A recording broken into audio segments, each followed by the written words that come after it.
আসসালামু আলাইকুম ভাইয়েরা। আজকে দেখাবো নিউ মার্কেটের এমন একটি ভাই যিনি প্রতিদিন 30 থেকে 40 হাজার টাকা শুধুমাত্র ডিম বিক্রি করে পায়।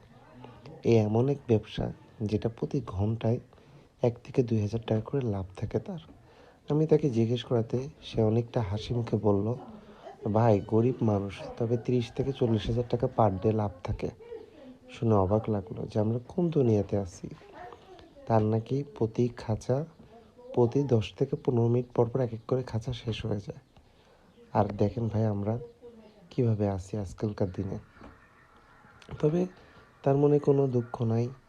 তবে সে বলে যে সে তার মুরব্বি যে মহিলা আছে, তার ওয়াইফ, তাকে নিয়ে সে অনেক হ্যাপি। এবং এর মধ্যে আমরা বুঝতে পারি যে ছোট ছোট জিনিস দিয়েও আমরা অনেক বড় কিছু করতে পারি। যদি জায়গা এবং প্লেস ঠিকঠাক মতো নেওয়া যায়, সেটা দিয়ে অনেক কিছু করা যায়, যা এই বড় ভাইয়ের দ্বারাই প্রমাণ পাওয়া যায়। আসসালামু আলাইকুম।